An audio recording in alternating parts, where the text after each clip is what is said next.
Hi everyone, my name is Michelle Lisa Paul-Saint. I'm the Education and Community Engagement Manager here at Oolite Arts, and I wanted to welcome you to our third session of Skills Artist Toolbox 101. Today we are joined by Anita Sharma and Pedro Wazzan for documenting and archiving your work. Anita Sharma is a Miami-based archivist, researcher, and collections manager with over 20 years of experience in the field of visual arts collections and information management. She's also the founder of founder of WAM, Women Artists Archive Miami, and specializes in community-based archiving initiatives, digital archiving practices, and working with artist studio archives. And Pedro Wazzan. Pedro is a Venezuelan photographer based right here in Miami.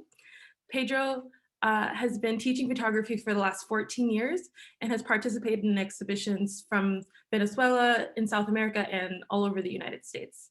He's also a permanent resident at Bakehouse Art Complex. And you can actually see a show by him right now called In the Studio that's a part of the permanent collection. He's also received an Ellie's grant for that work that is in that exhibition. So I'd like to take some time to welcome Pedro and Anita to the virtual stage. Hi, everyone. Hi, everyone. Good morning. Good morning. I really want to say I'm very excited for today because I feel like I'm going to learn a lot. As much as I've been working on the curriculum with both of you, I'm very, very excited to actually just sit and listen today. So, because this is what I need the most help with is archiving, because I have done a terrible job personally. I'm one of those people who have to search the title of a work to find it in my, my computer, because I'm constantly forgetting where I put something or how I saved it. So I'm going to go ahead and share my screen, and we'll get started on the presentation. Okay, just load for a second. Okay. All right.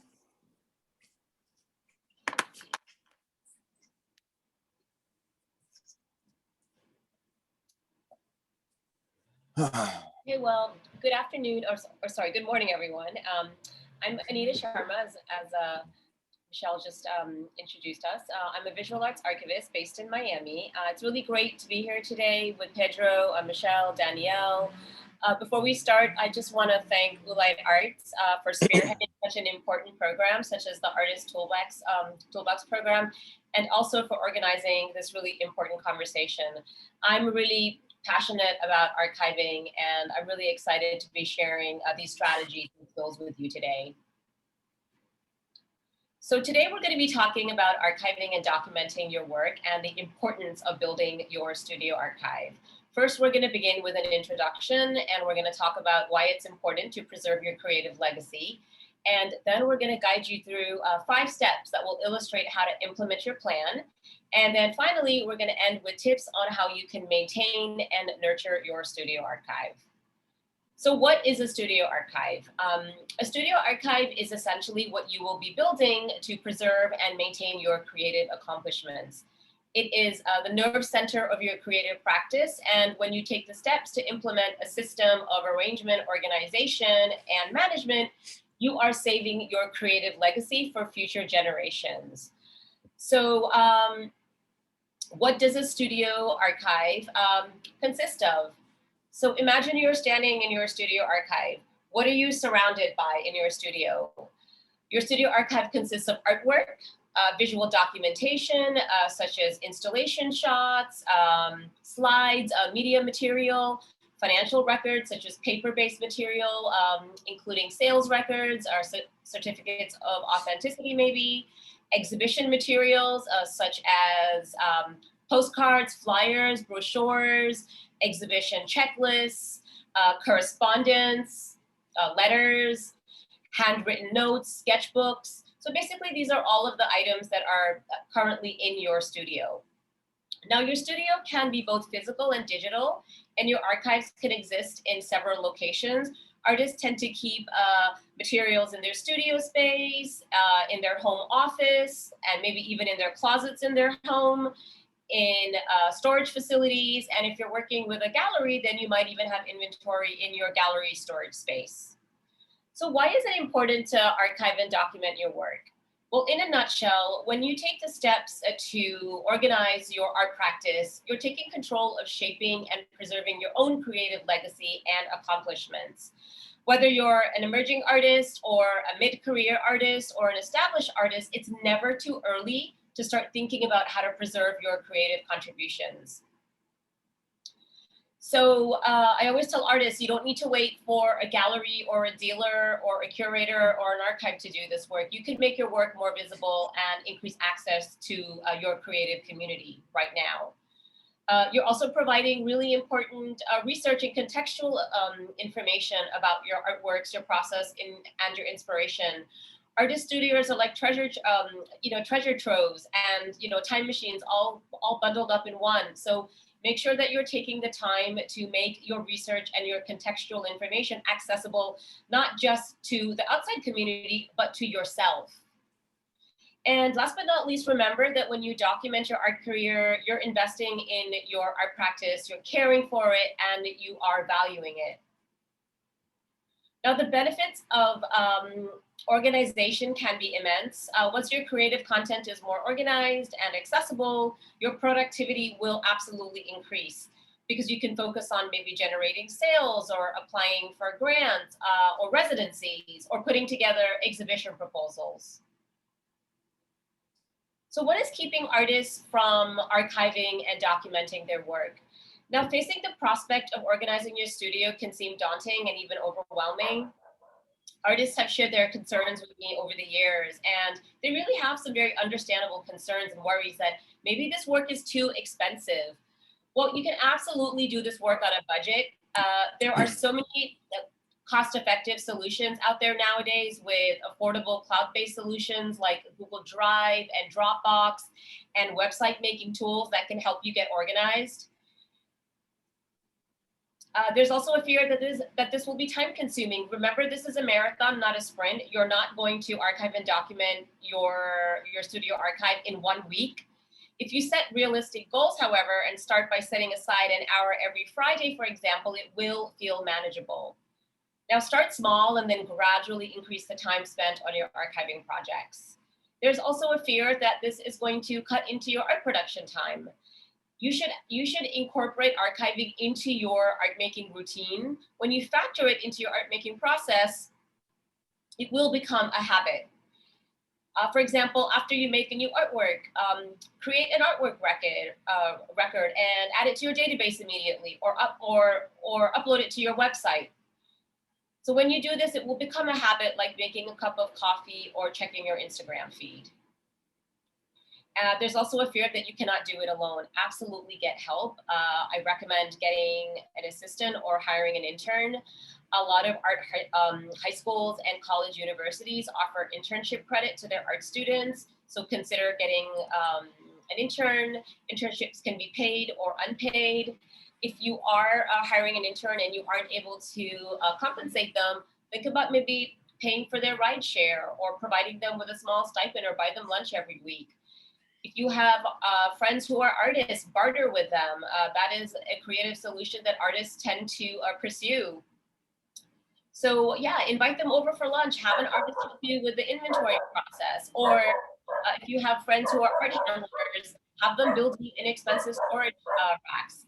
And last but not least, hire a photographer.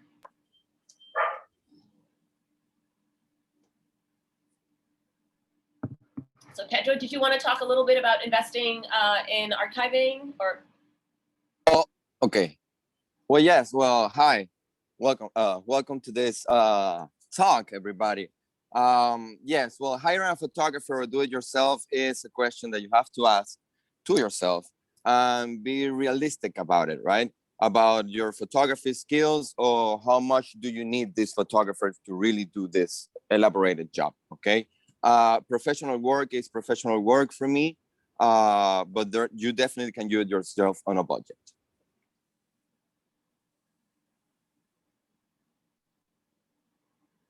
Okay, so these are the 5 steps that we recommend you follow to build your studio archive. Number 1, identify your goals and objectives. Number 2, create a blueprint of your studio. Number 3, conduct an inventory of your studio. Number 4, arrange and catalog your studio, and then finally, you want to photograph and scan your studio contents. Now, most of you already have some kind of an organizational system in place to manage your inventory. Follow these 5 steps to update your inventory and make it more efficient. Think about this process holistically to make sure you're providing a full picture of your creative contributions. Also remember that everyone's studio is unique, so follow and trust your intuition when archiving your own creative legacy. Now, if you don't have a system in place and you're starting from scratch, then follow these best practices to begin building your studio archive. So now we're going to talk about the first step, which is to identify your goals and objectives. So before you begin the process of archiving, it's really important to identify what your key goals are.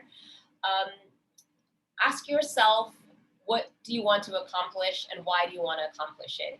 This will help you prioritize your projects and then structure your archiving process accordingly. So select the 2 most important projects you want to work on and then focus on these projects. This will give you some concrete tasks to work towards and make your goals more attainable. For example, are you preparing for a retrospective and you need to identify artworks and archival material? If this is one of your goals, then in the inventory process, spend some time looking at the artwork that you're prepping for this particular exhibition and then identify some important archival material that can complement your artwork.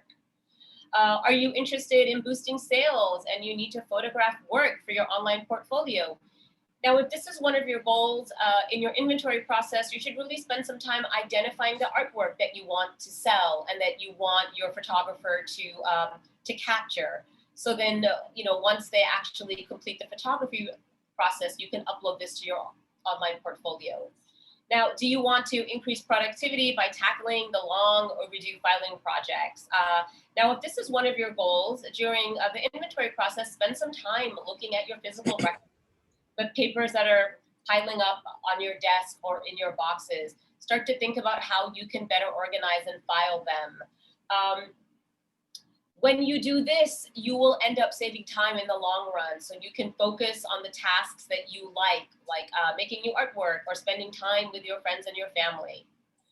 Are you organizing your digital files to find images more easily for your social media?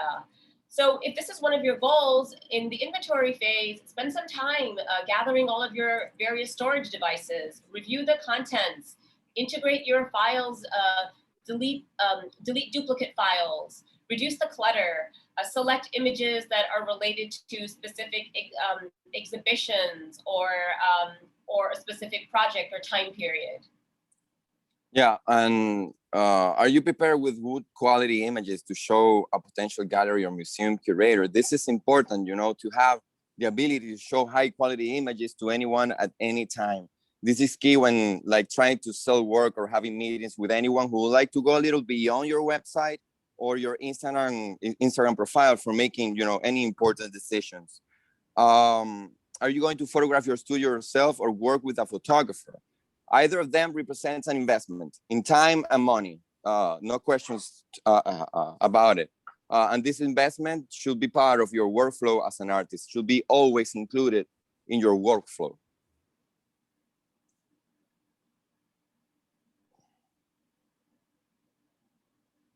Okay, so now we've arrived at the second step. In the second step, you're going to be creating a studio blueprint or a map, and this is my favorite step. So with your map, you can visualize how to execute the goals you outlined in the first step, and then you can make decisions about how to structure your archiving strategy. So this is a really simple exercise.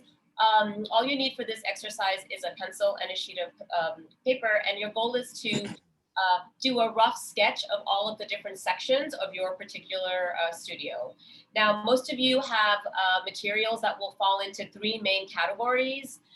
Your artwork is going to be your primary category. Michelle, would you mind if we just go to the next slide so they can see the categories? Oh, okay, thank you. So as I just mentioned, your artwork is going to be your primary category. This is self-explanatory. This is your creative output, and it forms the crux of your studio.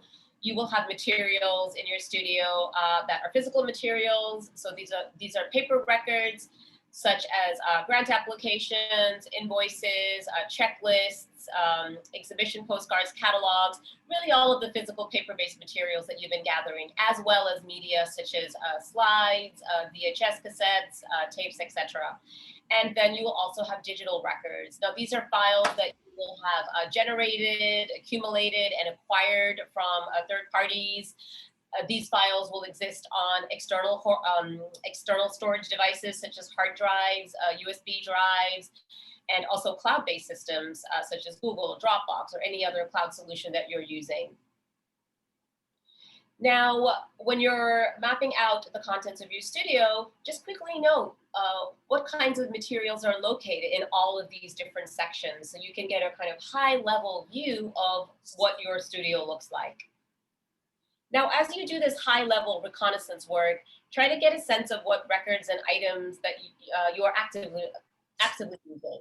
So these current records, they can be physical and digital. Maybe you're referring to your gallery contracts, your loan forms, or your CVs and bios more frequently. Also, keep in mind what materials are you referring to periodically. Now, this category is your semi-active records, and they can be press releases, sketchbooks, catalogs, or exhibition documentation. Now, this is going to look different for every artist. Every artist is going to have a different set of records that they're accessing on a regular basis. So, just keep that in mind as you are mapping out all of these different sections in your studio. Now, there is a really good chance that you might get reacquainted with material that's been in storage or your garage. Now, ask yourself which of these materials are important to keep because they are archival.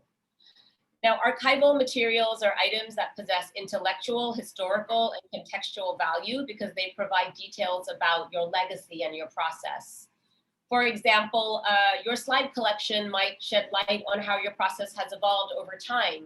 And the research or your field research that you've collected might illustrate how your work is rooted in specific community histories. So identifying these categories of what is current, semi-current, and archival is just going to help you make decisions about how to better store your materials. So current records, you might want to keep current records more accessible to you in filing cabinets or on shelves that are right above your desk because you're using them more frequently. And archival and semi-active records, you might want to store these in areas that are designated as long-term storage, and you should store them in appropriate boxes such as acid-free boxes and plastic storage bins. Now, your long-term storage areas can also be an AC storage facility or a shelf that's in your closet or a corner of your studio that is not heavily trafficked. And if you have a small studio, find creative ways to carve out sections for your studio and for your archival storage needs. So Pedro and I wanted to talk a little bit about digital records because this is an area that tends to often get overlooked in the archiving process because people tend to focus much more on artwork and artwork documentation as well as physical records. So you should really ask yourself, how easy or difficult is it for you to find important digital files? When you are looking for your artist statement or your CV, can you find it in 2 minutes, or are you taking half an hour or 45 minutes to find it because you are lost in a rabbit hole of unsorted digital files? Or you have a thing like the picture is showing there, a disaster of external hard drives with no labels, a bunch of cables that you don't know which cable is what. Organization. Yes. Right, exactly, Pedro. I mean, how many storage devices are you using? Like I have one Seagate drive, a few USB drives, and then I use Google Drive. But I realized actually last year that I had a kind of a Dropbox account that was just languishing in space, and it was really just sort of laying to waste. So I deleted that account and then integrated all my files. So those are the kinds of decisions that you want to be making when you are assessing your digital records. Yeah, you should know that certain storage devices are unstable. right? Like CDs or USB flashes, drives, those can quickly get damaged or lost. I mean, hard drives, flash drives are so small, you will lose them all the time, right? CDs, that's a thing from the past. I mean, that will get damaged with, you know, even if you're taking care of it, it's going to get damaged. Yeah, So absolutely. think about that. Yeah, I just want to note that USB drives are great for transporting information from one location to the other. But when you get to the location of your choice, make sure you migrate those files over to your desktop or to your external hard drive, because it's really easy to lose drives. And it's easy for them to fall into, you know, the kitchen sink or your cup of tea or coffee on your desk. I mean, these things happen all the time, no joke. So really keep these ideas in mind. Yeah, so, you know, that's, you know, we really wanted to, you know, emphasize also that it's important to maintain a good filing system. Do you have a lot of duplicates on your external hard drives? If so, you should clean these up. You know, I can't stress how important it is for you to make sure that your digital archive is efficiently organized. Yeah. Right? The digital archive, yeah, of course, your inventory form and your other art management tools really make up the backbone of your archive. This is where you essentially store everything, your administrative materials, your documentation, artwork images, scanned records, all of it lives on your digital archive. So you really need to prioritize organizing your archive and consolidating and streamlining your storage hard drives and back up your digital drives regularly. So Pedro, can you talk a little bit about backing up? Well, backing up, it depends of the how you are you storing your files, right? There's two ways: online arrangement, I mean Dropbox, clouds, whatever cloud you're using, or physical storage like servers or external hard drives. So backupping is very important, to have a lot of backup of your work. Like, for example, if you're using only external hard drives, well, you should have at least 3 copies of that one in your office, one in your at your place, and one at somebody else's. You know, the problem with that is that you have to keep updating the 3 of them at the same time. So you have to travel where these disks are just to update, right? And that's, if you have a cloud and just one hard drive, I think that's clever, but we're going to talk about that later on.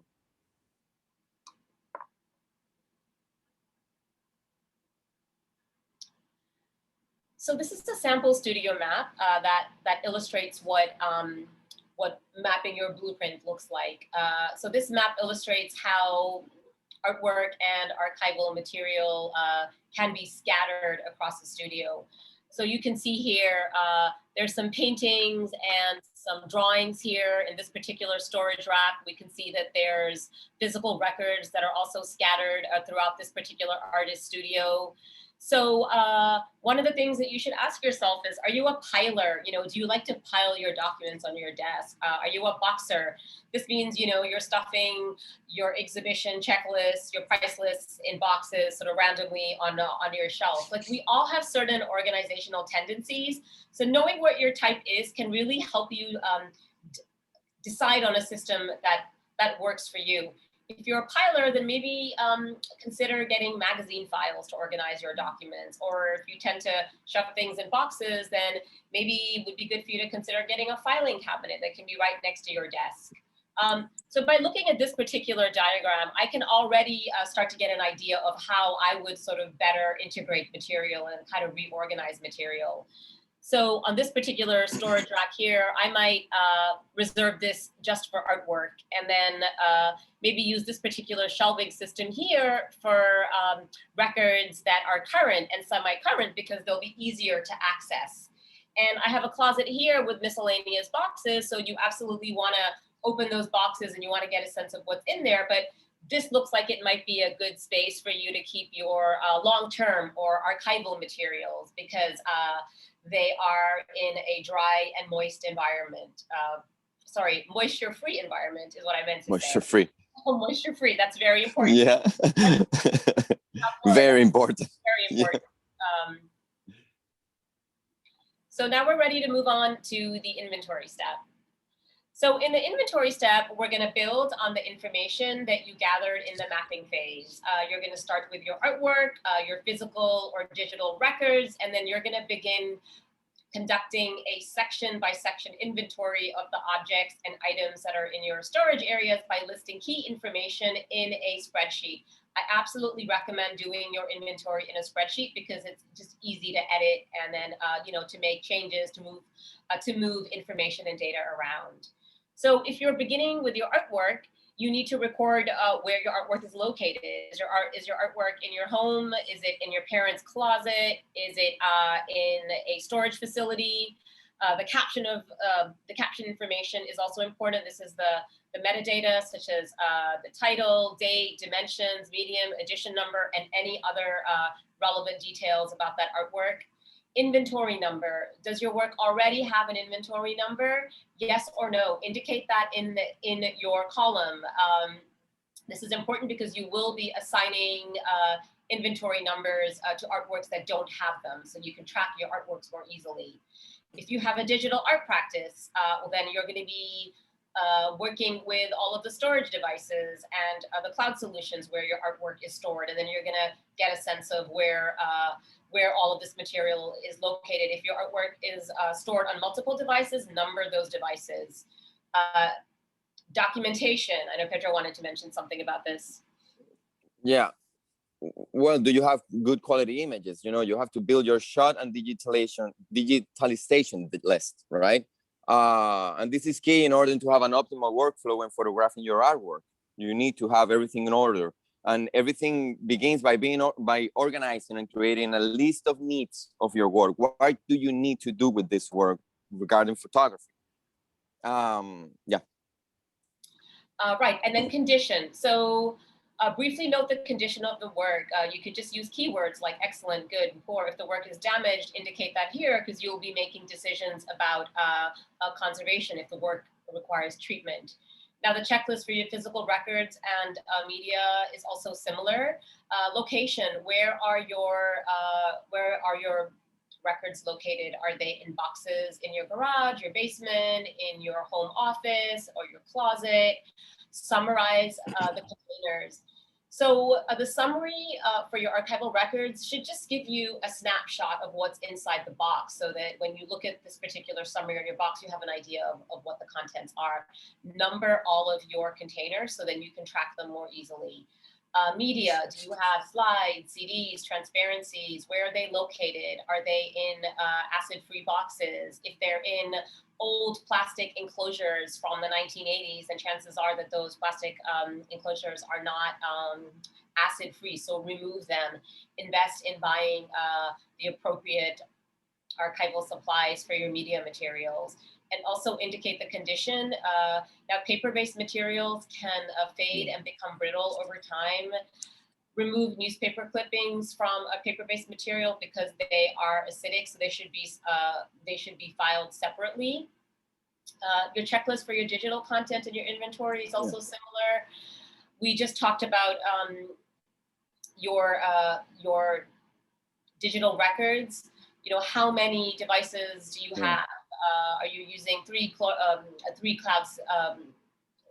storage solutions, or are you using multiple external hard drives? Number them and summarize the contents. For example, you might have a Seagate drive, and that drive might have images from the 1990s. Your Google Drive might have current administrative material. Think about how you can better reorganize and arrange this material and consolidate it. And preservation strategy, we talked about this earlier as well. Make sure you have 2 copies or 3 copies of your digital records on the cloud or on a hard drive, one on-site and one off-site. When summarizing the contents, literally write a number or whatever serial or whatever name you're using for your hard drives on top of your hard drive. And don't use like paper tape, use like gaffer tape, something that will stay there, right? And Sharpie, drive 1, and then you have a digital note in your computer that says drive on your inventory list. Drive 1 contains blah, blah, blah, blah, blah, blah, or this list of items. Yeah, this is really important specifically because if you're working across 2 locations, and I often do sometimes, I leave storage devices in my office and then in my home, and then sometimes I remember which files are on what drive. But if you started to record that information in your inventory, then you're going to be able to just find that information, more quickly. So yeah, and remember to keep that name all the way through. I mean, drive one is drive one all the time. Consistent with your file naming, and that's it. That's a permanent, unique identifier for that particular. Yeah, it's like your ID. So can we look at the sample inventory form? Okay, great. So if you refer to the sample inventory form here, you can see the main data field that we're capturing for our studio content. You can see in this particular example that this artist has registered some artwork. They've registered some physical records and some media items. They've also registered some items that are on their Google Drive, on a Dropbox account, as well as a Seagate Drive. Now, if you look at the artwork entries, you can see that some of the entries have an inventory number already, and this is great. And we also know where these paintings are located. They're on rack 1. If you look at the collages, we can see that they don't have inventory numbers. So we're making a note here so that we can actually assign them. I find it useful to if I'm working in a studio, section by section, I find it useful to add in or to enter in information about all of the artwork in that section, and then make decisions about how I want to assign the inventory numbers. This is really helpful because if you're working with large paintings, for example, you might want to assign consecutive numbers to the large paintings, and then move on to medium-sized paintings, and then small paintings, and so on and so forth. So the benefit of doing this in your Excel spreadsheet is that you can move those rows around, and you can make sure that you have a good numbering system that reflects the way that you're grouping your artwork in your inventory form. And here we have a section for the condition as well. So you can record the condition of the artwork, brief keywords, and these two columns are really important for documentation. It's documentation type of the file. What kind of file you have of your artwork? Is it a high res file? Is it a low res file? Or let's not call it low res. Let's call it file optimized for web. It's like a better name for it. But yeah, those are notes that you have to keep handy because you are taking images of your artwork. And imagine one day you want to sell a piece of your ceramics because you showed it very beautiful and it could work as a print. So you can sell it and you can make a little more money as an artist selling not the ceramic, but selling the print. I mean, you have to be careful with this. This organization and investing this time on making all this work is because it's profitable for you. And it's like organizing your work and making this career have this sense with this organization is a good way for looking at your economics too, right? Well, how much money are you spending on your artwork? That's important to know, right? In the sense of investment, how much money am I investment in my career, in my artwork? You can put all those things, all those items right here. Documentation type, if you have a photo, high quality, low quality, if it's photograph or not, things like that. Yeah, thank you, Pedro. So now we are moving on to the arrangement and cataloging phase. So in this particular step, you're going to take all the information that you've gathered in the inventory phase, and you're going to arrange, consolidate, and catalog your work. But first, you're going to ask yourself, have you done all of the prep work? Is your blueprint complete? Is your section by section inventory complete? Have you arranged artworks in your inventory to prep them for inventory number assignment? Have you selected your record keeping system? Are you going to be working with a spreadsheet or a database? So depending on the size and extent of your collection, I really recommend using a database. In the guidebook, I have included, in the guidebook that we've shared with all of you, I have included a summary of the pros and cons of using both tools, as well as included a list of databases that you can review. So databases, I definitely recommend using databases if you have a busy or active studio and if your work is incoming and outgoing or being exhibited regularly. Databases are great to track sales, to build the provenance of your work, to print reports and sales, and to manage your documentation. Now, in the arrangement phase, you're going to focus on grouping similar materials and consolidating your artwork, your physical records, and your digital records to utilize your storage space more efficiently. For example, we're going to group, we talked about this earlier in the inventory step, but you're going to be grouping your large paintings together, medium and small paintings together. If you have drawings, then invest in good flat files and store your drawings in flat files. If you work with a lot of found objects, for example, get some shells and arrange them according to specific project in boxes. Remember to number those boxes, and photograph. Yes, photographing your work. Yeah, I mean, arranging it by medium or materials or sizes. It will help you create a better workflow for the photographer. Or if you are shooting these pieces, you're going to create a better workflow for you, because you will need to change things regarding equipment or regarding backdrops or regarding distances for your lens and your camera lens. So making this part is important, or arranging things by medium sizes, materials. Yeah, thank you, Pedro. So now we need to make sure that all of our works are labeled with an inventory number. Your inventory number is really important. It's critical to track your artwork. Your inventory number should always provide information about the artwork. Your inventory number should include your initials, the date the artwork was created, an abbreviation of the category or type, and the artwork number. You can see from this example here, AS99PG001, that the artist's name is Anita Sharma. The date created is 1999. This is a painting and it's number 1. So label all of your artwork if possible. If the work is fragile or delicate and you aren't able to label the work, then you can label the structure or the support device that the artwork is closest to. Now we're ready to create artwork records in our chosen platform, which is either a database or a spreadsheet. Now, if you're using a spreadsheet, then you can build on the inventory form that you did your section by section inventory in. So the first level of information that you will be adding into your database is your caption metadata.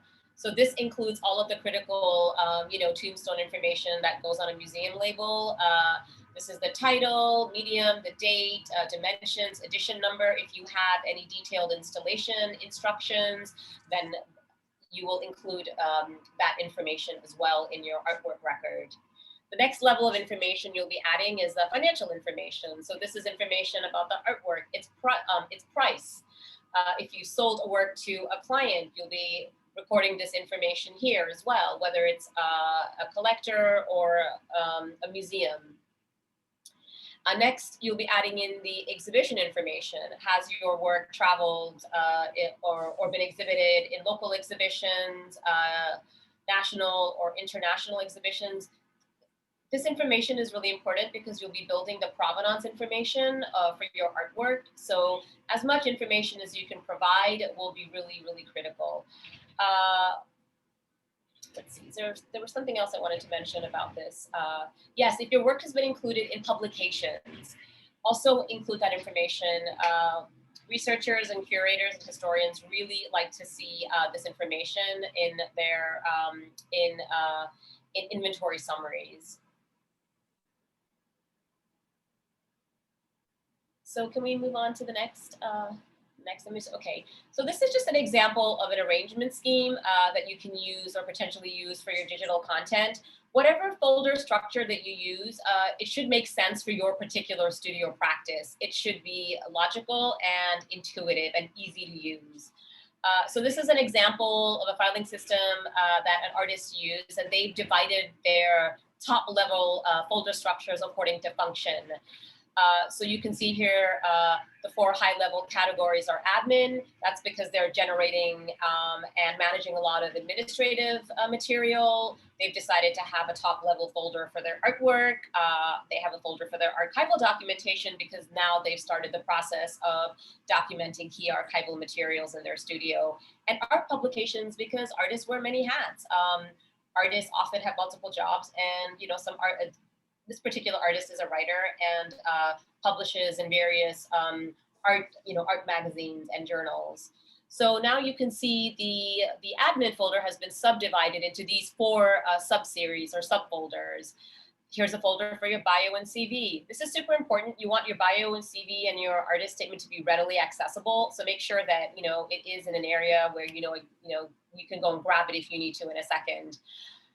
This artist is working with galleries and has a lot of gallery documentation, contracts, that kind of information, can be stored in this particular folder. They're also exhibiting with museums, so they're storing their loan forms and exhibition contracts here, and then also all of the sales records are in this particular folder. This artist has then decided to divide their artwork into 2 particular subseries. The artwork inventory folder has images that their photographer has shared with them, and these are your primary images. And they've decided to keep all of their exhibition documentation, their installation shots in a separate folder.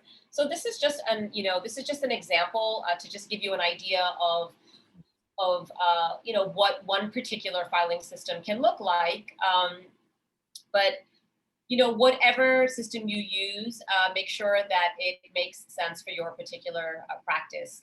Now, one good test that I recommend to artists is, invite a friend or someone that, hasn't actually looked at your digital archive before and see if they're able to navigate through your system. And if it makes sense to them, then that means that your system is efficient, that your material is going to be easily retrievable. Yeah, there's another thing that we can include inside. Can we go back to the other? Oh, okay. In the artwork inventory, that's where your images are going to be. Remember to separate your high-res images from your optimized for web images, because if not, you're going to print an optimized image for web, and it's not going to be good. Okay, so try to keep folders, separate them in folders, or use names. Don't let the photographer give you just numbers name. Just label your image. Higher resolution of this work, or use your inventory scheme that you invented it with namings and numbers and serial numbers and stuff, and put it there, and then use the high res at the end. So Pedro, I have a question kind of following on that one. When the photographer is giving you or delivering the images to an artist, can we ask them to make us those sort of low-res images or web optimized images for us, because they have the ability to batch resize images more efficiently than, say, I would? So maybe they can use the TIFF files as well as the web optimum files that are JPEGs or PNG files or whatever. Yeah, you should talk to your photographer, but yeah, I mean, you're going to use them both, right? The digital work is very important now. I mean, the Instagram and your web page and showing digital work, your work in digital is very important. So you need the low res. The high res is in case that, for example, you are exhibiting in some museum and they need some material from you to print some material to make, I don't know, some kind of publicity for this show. So there you go. There you have a high res of your images. And that's what it's good for. Or as I said before, you can print them, sell the print. You can do a lot of things with a high res image. Thank you.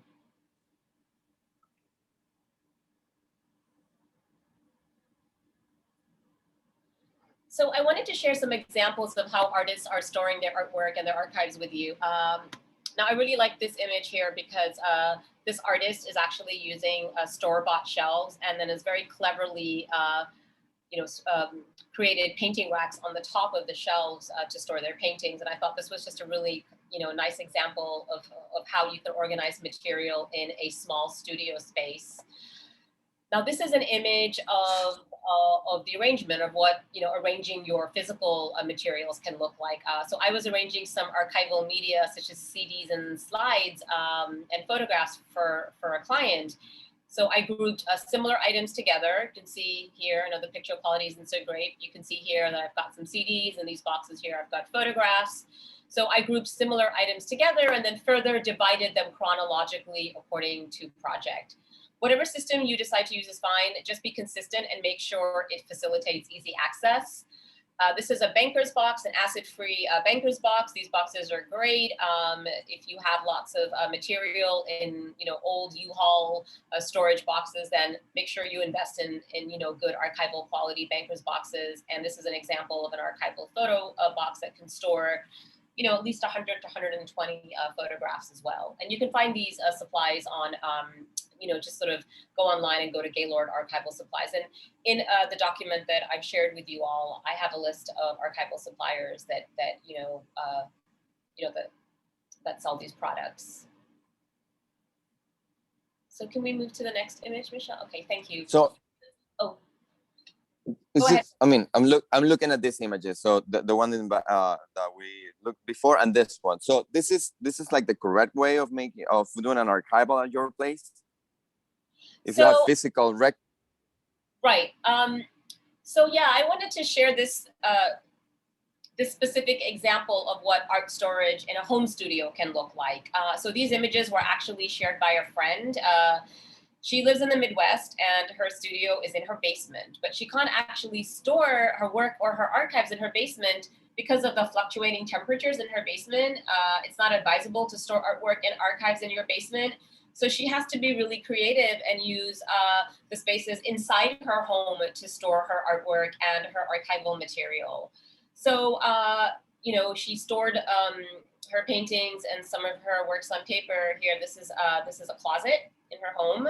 This is the hallway, and this is the area outside one of her closets. And so the positives of all of these images are that all of the artworks are wrapped. They're wrapped really well.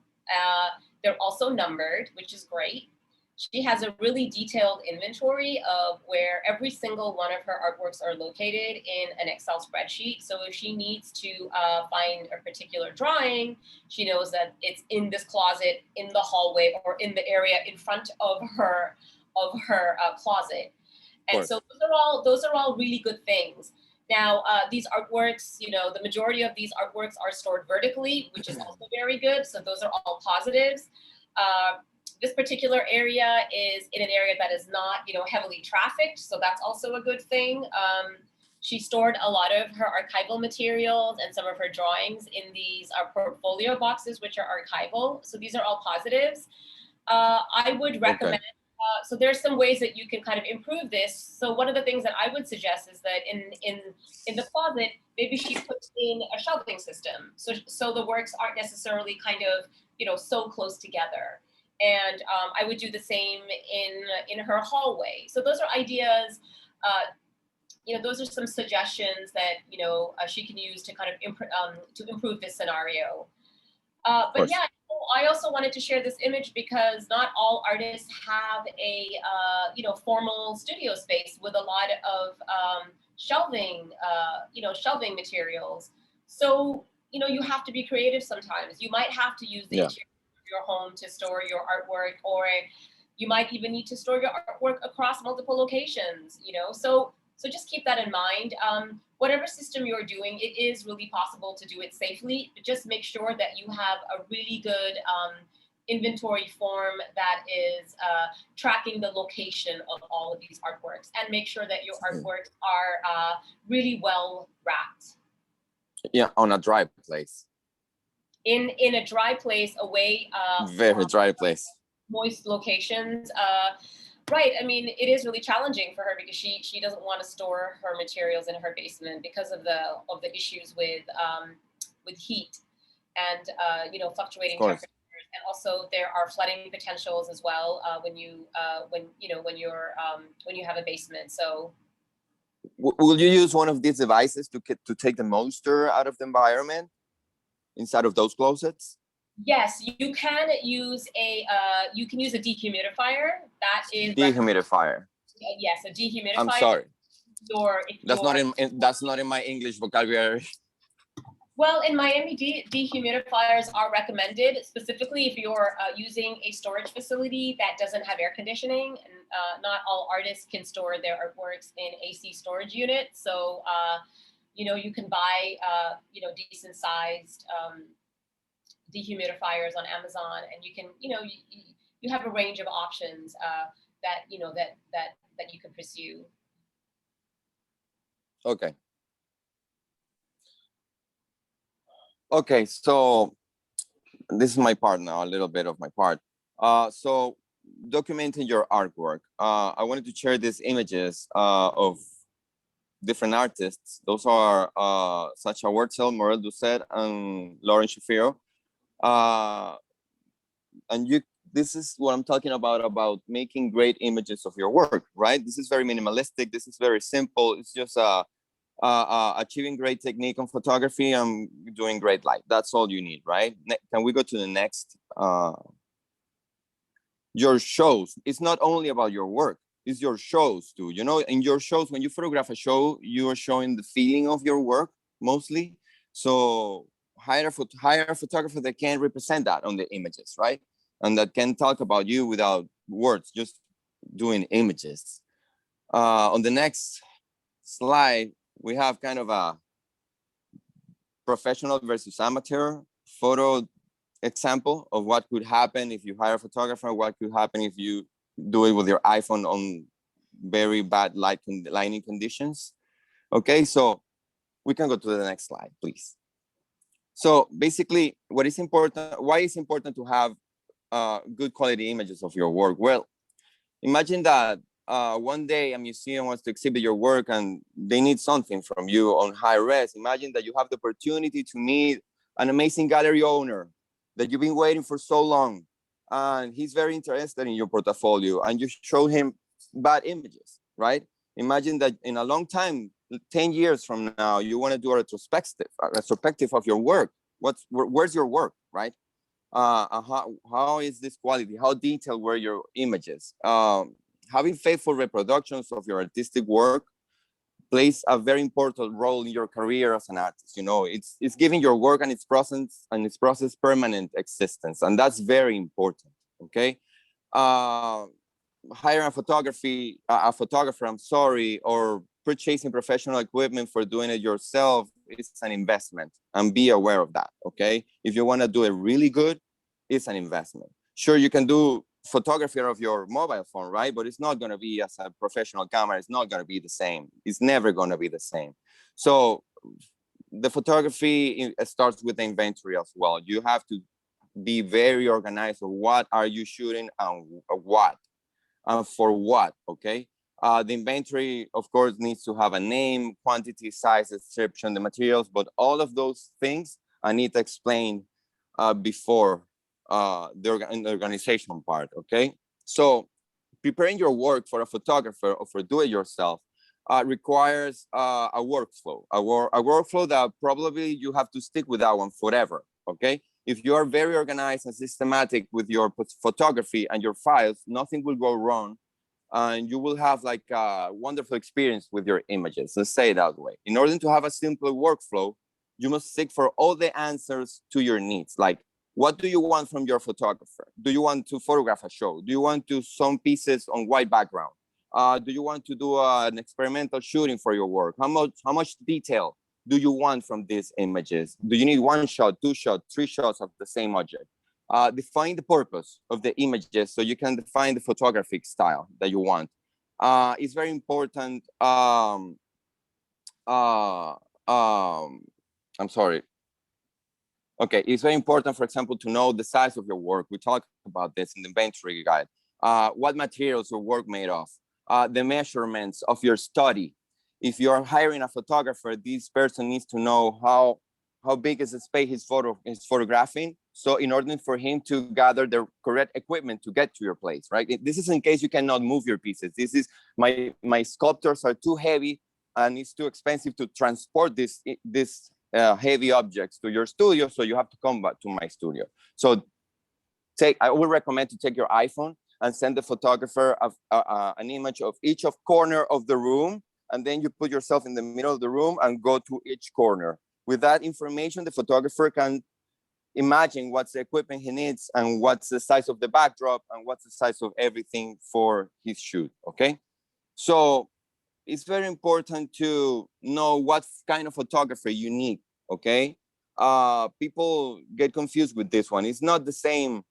I mean, photographers, we all not do the same things. And photographers, we specialize in some areas, right? And we sadly are lacking of some other areas, right? So there are professional photographers more than qualified for this type of work. And when I'm talking about this type of work is achieving the proper techniques to get volume and color of your pieces, textures. This is very important when you're photographing your artwork. So who is going to photograph your pieces is very important. Scouting for an art photographer is very simple.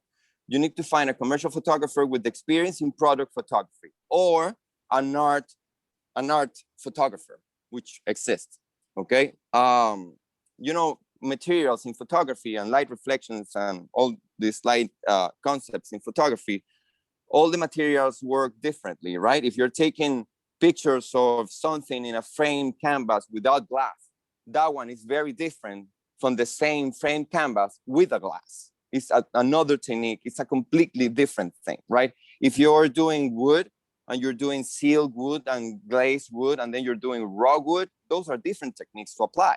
It's not the same thing, okay? So a good photographer, or it's not gonna be hard for a good photographer to get to where you wanna get to your images. And remember, color and volume and texture in your images is very important, okay? So very quick, what do we expect from a photographer? Well, first, an estimate. Of course, this is an investment. If you're doing it yourself, well, you have to start looking for cameras, low budget cameras, Canon, Nikon, Sony. They all offer wonderful deals on B&H or Amazon or Adorama for you to buy, okay? Or you deal with an estimate for a photographer, okay? A photographer gets paid in many different ways. Some charged by the hour, some charged by the pieces. As your photographer, the post-production is included in that price. There's a lot of things to deal with a photographer. The size of the images, that's another thing you have to expect from your photographer. What images is this photographer delivering, or what kind of images are you creating from your camera? High res, low JPEGs, TIFFs, PSDs, DNGs, a lot of suffix for these files, okay? A delivery system. This photographer needs to communicate with you somehow, okay? Through a gallery, a virtual gallery, or you decided to use Dropbox, and this Dropbox is your way to communicate yourself, and you are being organized, you know, right away with this photographer on your files. So delivery system is very important, okay? So working with a photographer is very simple if you give him the correct information. If you tell him, hey, this is a white piece on white canvas with white background, and it has a little red dot.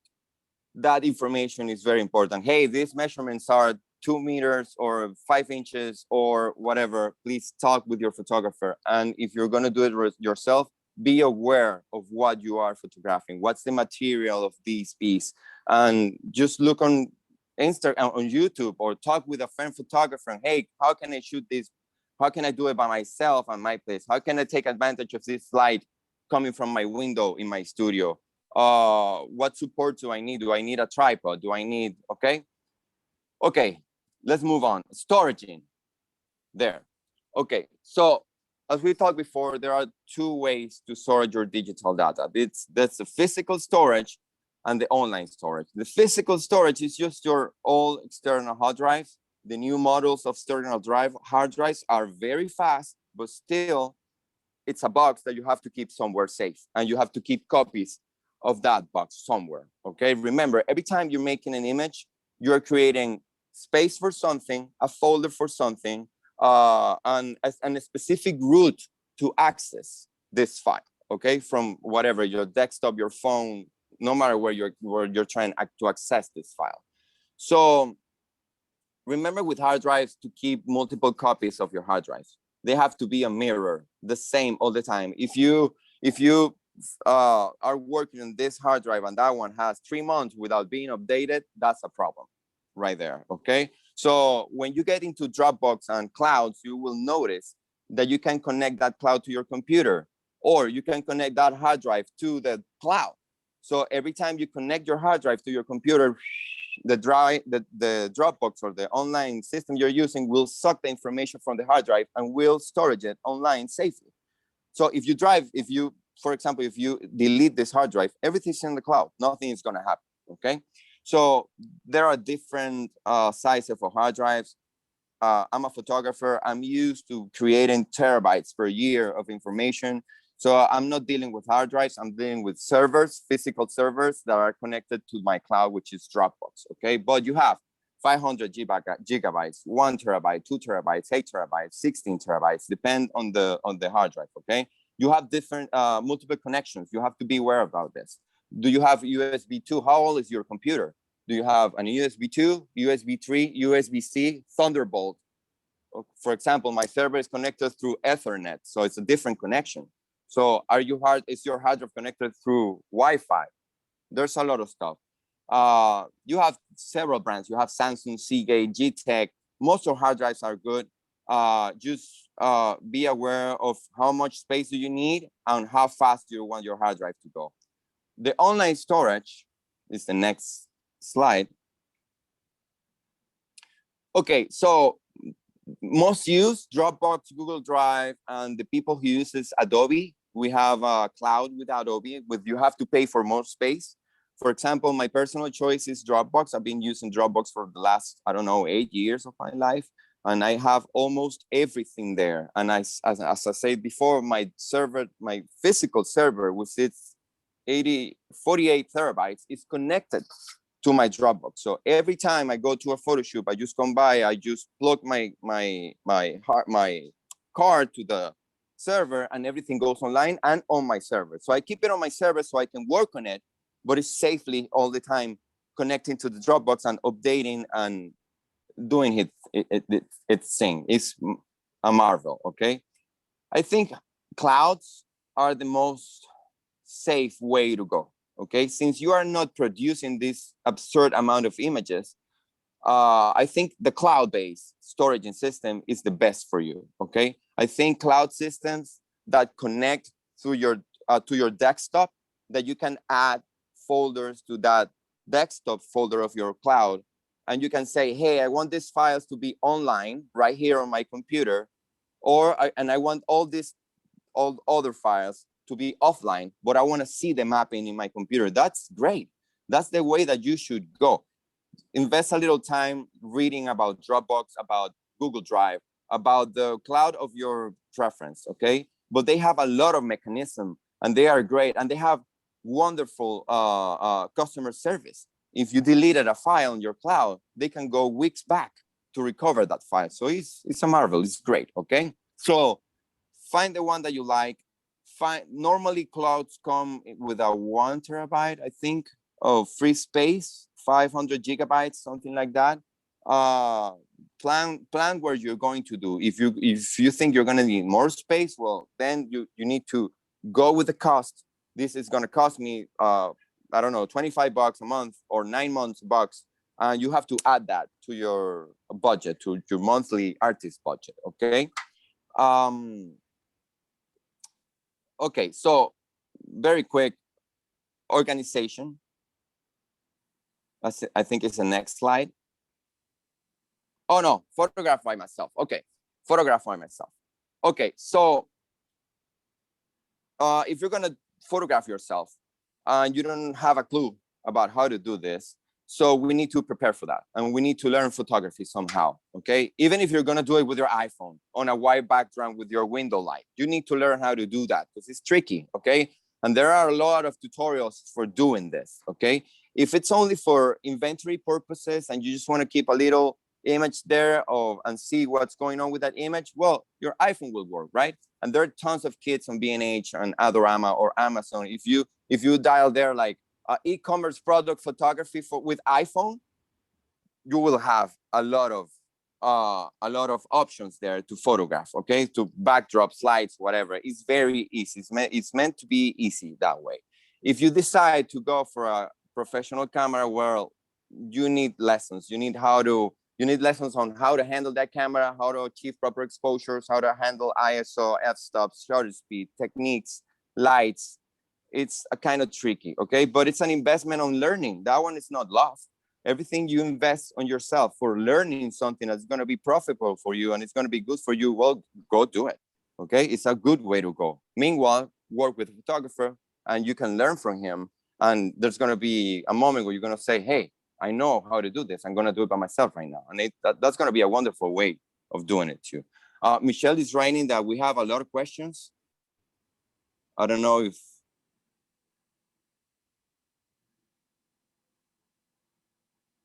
So yeah, we have a lot of questions Pedro. in the Q&A, yeah. So I don't know if we want to jump into the Q&A now because we have about 17 questions. Yeah, let's do that. Oh my God. We can absolutely do that. Yeah, I was like, I mean, I think you guys are going really hard and getting a lot of information, but I think maybe also with the questions we'll be able to answer some more, get to some more. Anita and I got inspired talking about our stuff. I appreciate it.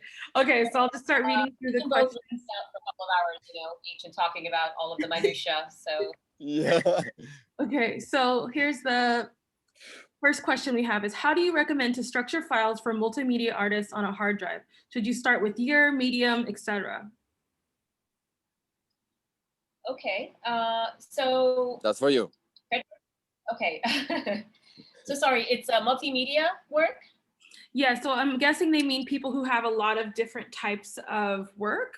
And so maybe there's, a lot of formats to consider. Sure. So first I would say, ask yourself, do you have already some kind of an organizational pattern that you're using already, right? So are you already, do you tend to lean towards chronological, or do you tend to lean towards like filing by medium? So I would say that maybe it might be interesting for you to look at filing, using a chronological system. So say, in 2019, you made a lot of paintings, photographs and sculpture, then maybe you can start your filing system by year, and then further subdivide into the specific mediums, and then include the works that you produced in that particular year in those subcategories. And then you could just sort of develop that. So what you would do is, 2020 is your parent folder, then you've got paintings, you have photographs, you have sculpture, and then within your paintings folder, then you can list all of the artworks that you generated for that particular year. And then you can build your chronological, parent folder filing system. So that's what I recommend. Okay. So Leslie asks, can you suggest a workflow, names of folders or categories? So I think we touched upon that a little bit already.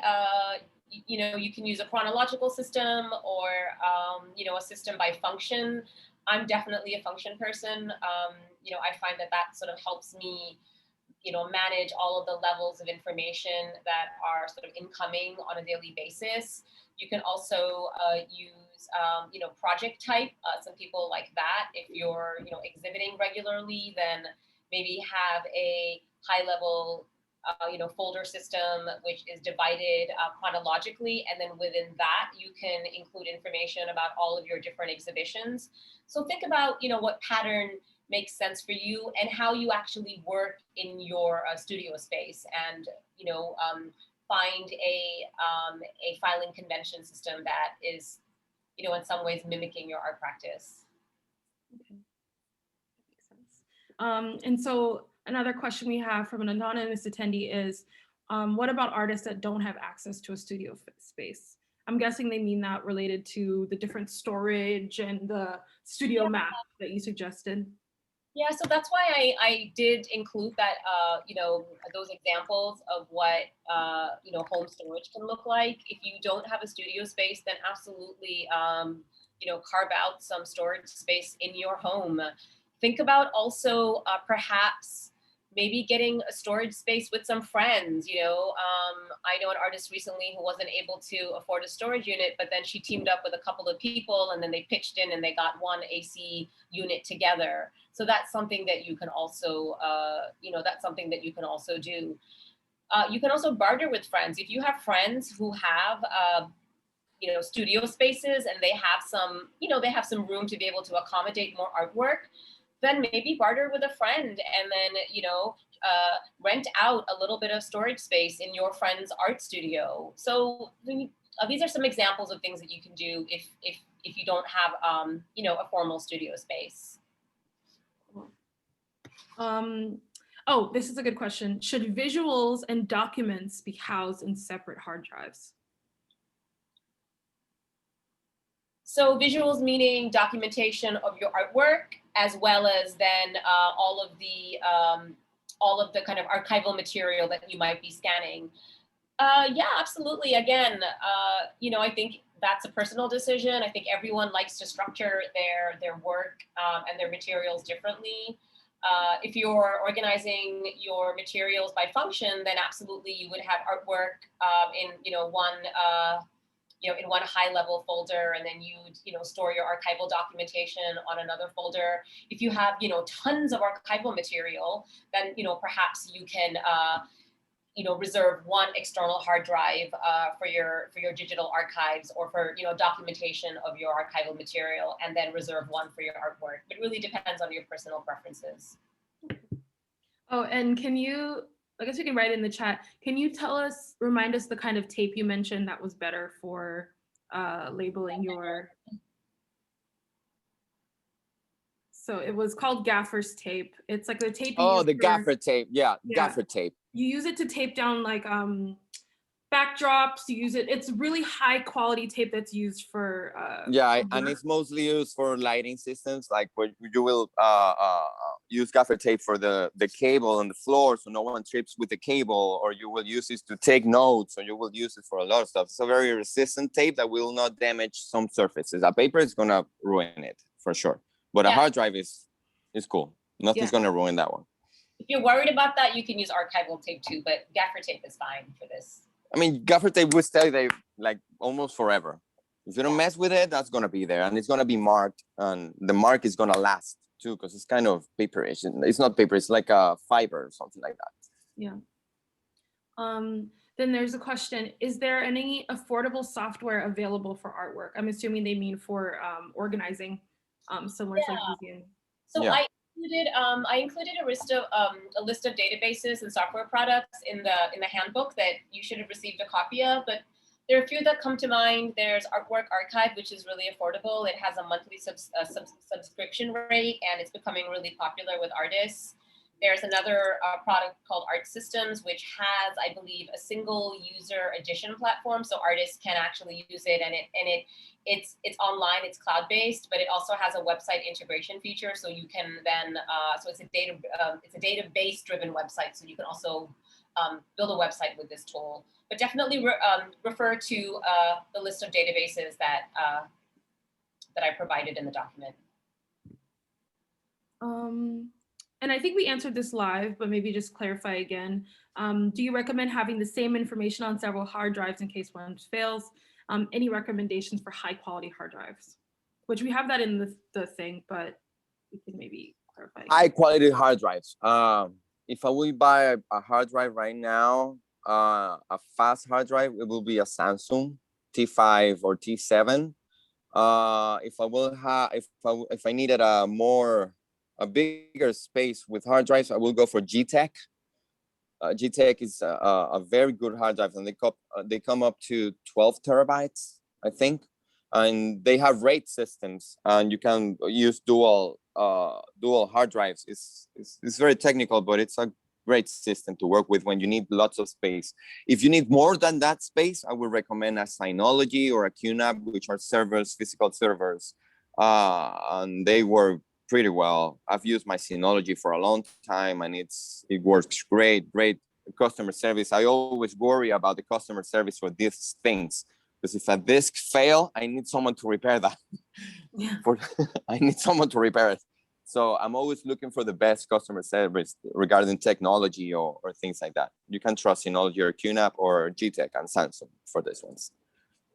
Right, and with regards to whether or not you should keep your visuals and your documents separate or you should integrate, so it depends also on the scope of your collection. If you have 2 terabytes worth of artwork documentation, then absolutely keep it separate.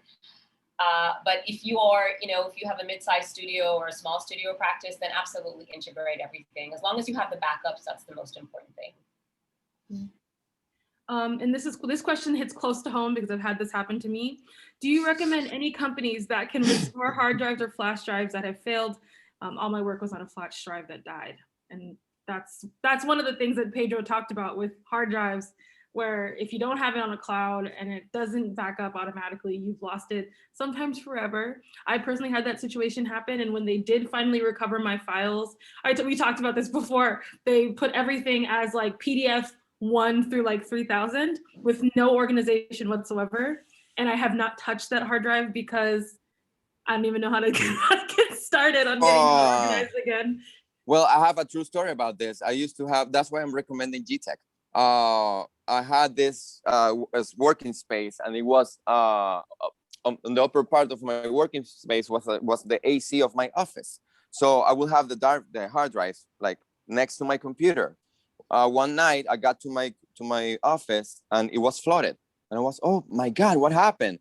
And the air conditioner during the night was dropping water, and it dropped the water on top of this hard drive. It was 8 terabytes.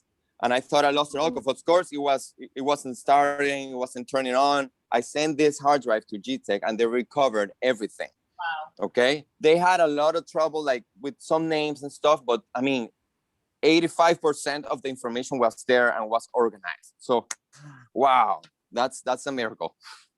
Yeah. I have an anecdote as well to share. So a friend of mine was driving and she happened to be leaving her office and she was going home, and for some reason she had her external hard drive in a box in the back of her car. Car was rear-ended, and the part of her trunk where the drive was completely smashed. Oh, crashed. Oh. But guess what? She had everything on the cloud. So beautiful. It is a really great investment. Just upgrade, get a Google Drive account or Dropbox account, whatever product you want to use, pay for the upgrade. It's phenomenal. You can use it from your phone. You can use it wherever you are.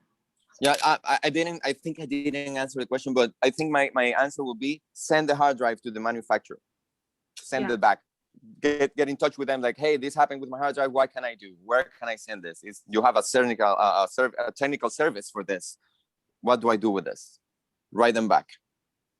Yeah, I think the manufacturer is the first step, and if you can't get them to do it, there's a few companies that do it. Be prepared for the fact that it might not be as organized as you want, but you'll have your information back. And that's just the truth of the matter, is when they have to do these deep dives, it's just like the way that the hard drive has archived. There's like this other little backup beyond all the backups. And you're going to be lucky if they can get to that. And if they can get to it, it might not be perfect, but it'll be. Yeah. So unfortunately. So here's another question. Solutions/ideas for storing actual artwork and supplies if you have limited space or resources during moves and have changes in living situations, such as periods of financial instability. It's very specific. Yeah, I mean, this is definitely an issue. A lot of artists tend to be nomadic, and they move a lot for various reasons. So, this is why I think it's important to maybe invest in a shared storage space.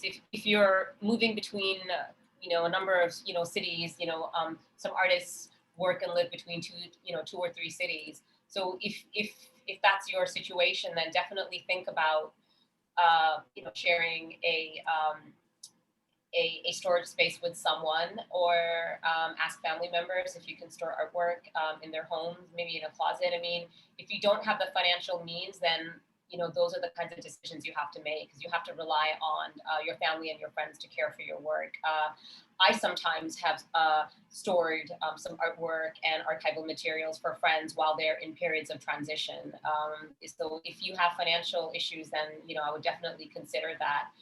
Archival supplies, you know, nowadays you can do some competitive shopping to find affordable storage solutions. IKEA hacks are great, you know, they have some really simple. IKEA is great.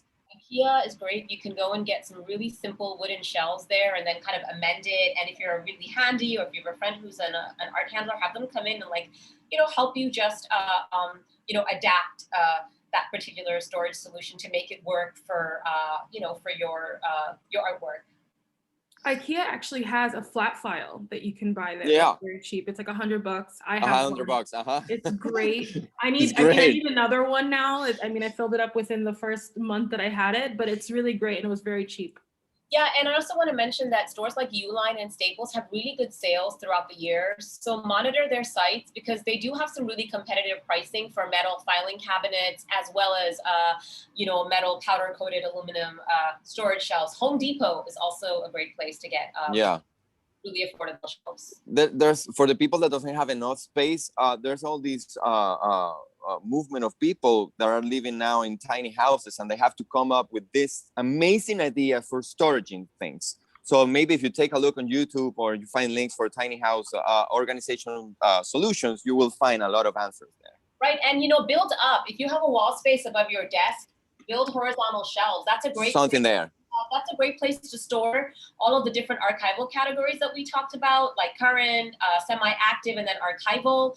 So really, you know, utilize the space around your desk. You can put filing cabinets. IKEA has great filing cabinets that you can actually shove under your desk, and you can get a lot of documents in there as well.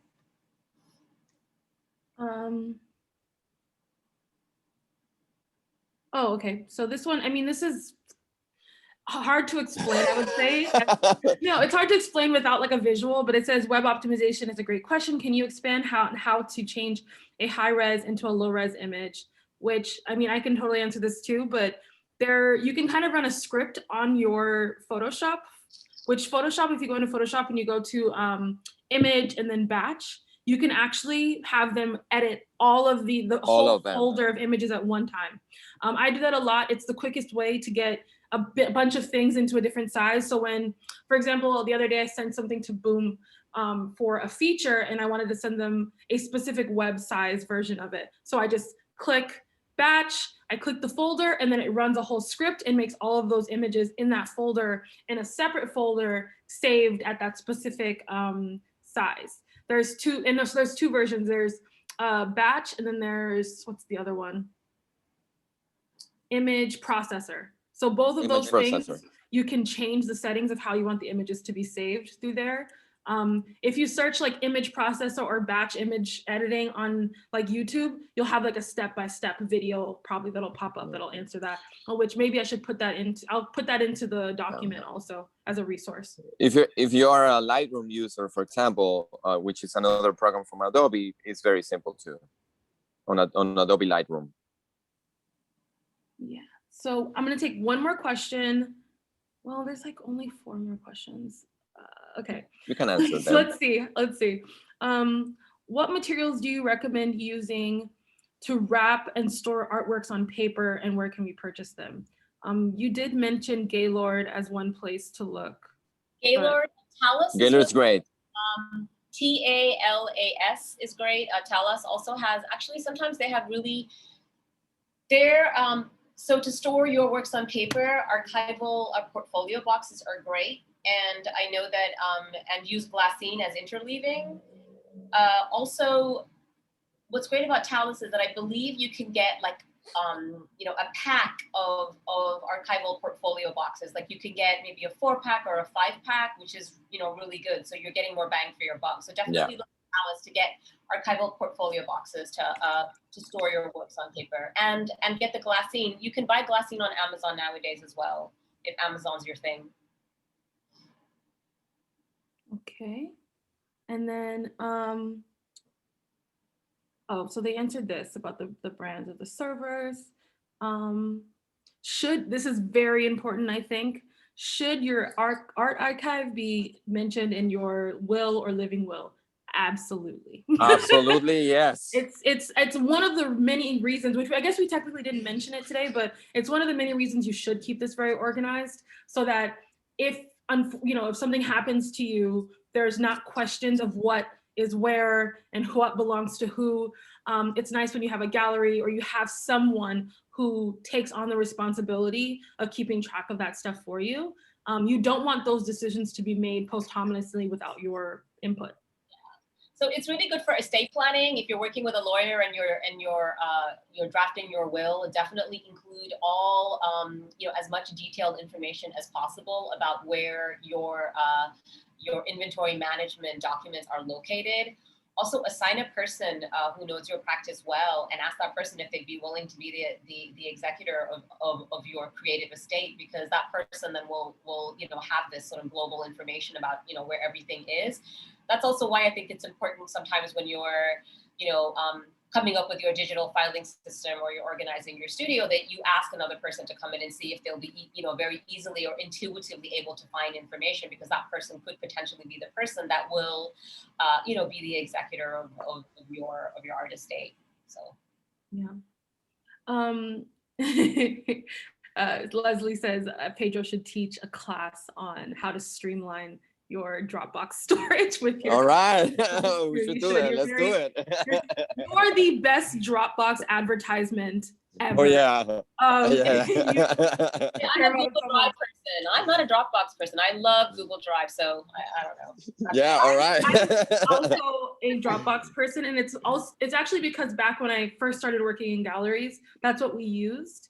And it always has kept things really, really well stored for me. And I've had my Dropbox since then, and I've never lost anything on the Dropbox, but I have things on a hard drive.